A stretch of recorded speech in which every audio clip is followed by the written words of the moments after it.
Este ejercicio es muy parecido a uno que ya habíamos hecho anteriormente en dobles integrales, pero ahora lo tenemos que definir en triples.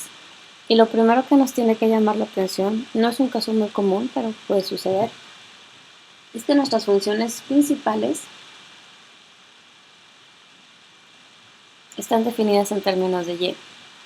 Y no nos están dando una siguiente función, entonces básicamente aquí, como nos están diciendo que encontremos el total del sólido encerrado por los paraboloides o el volumen, pues quiere decir que nuestra función es una triple integral de la región E por el diferencial del volumen. Es decir, que f en x y z estamos considerando como 1. Y al tener las funciones en términos de y, eso me está indicando o hablando muy fuertemente que tengo que empezar definiendo con respecto a y. Entonces, si defino primero con respecto a y, la pregunta es, ¿quién es mayor? ¿X cuadrada más y cuadrada o 8 menos x cuadrada más y cuadrada? Si nosotros graficamos en el espacio 3D, ahora tenemos funciones orientadas en términos de y. Aquí está y, aquí está x, aquí está z. Y nos está diciendo, esta es un paraboloide que se hace en círculos en términos de y esta también, pero está empezando en 8, y de ahí crece,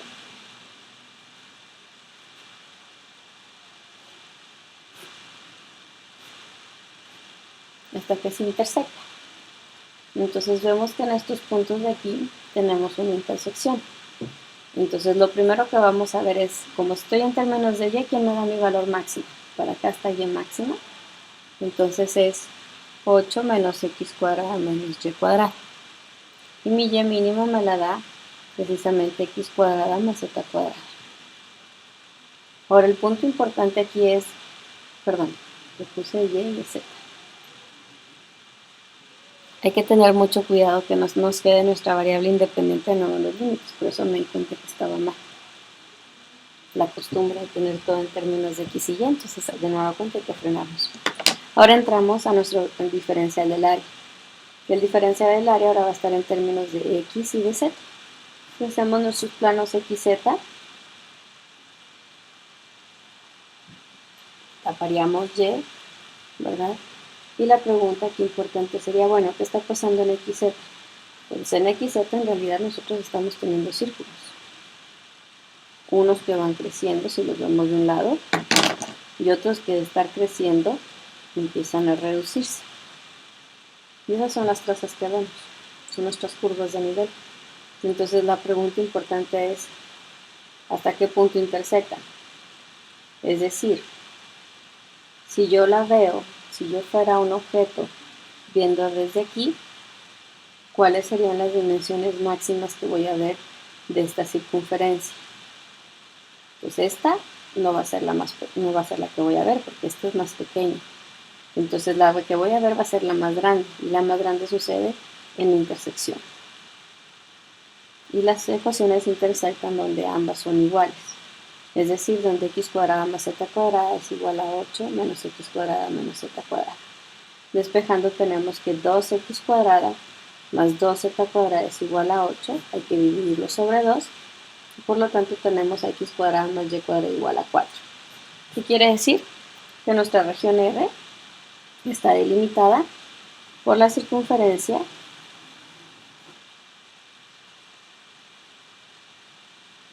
de radio 2.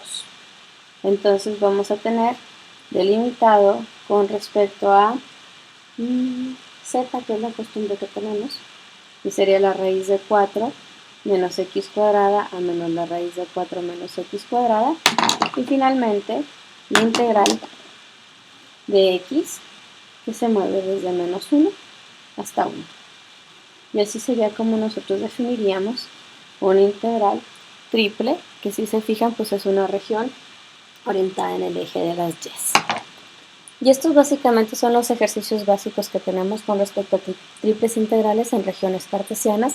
En nuestro siguiente video vamos a trabajar el cambio de coordenadas para simplificar algunos de estos procesos, sobre todo cuando la integral se complica o se nos vuelve prácticamente imposible de resolver,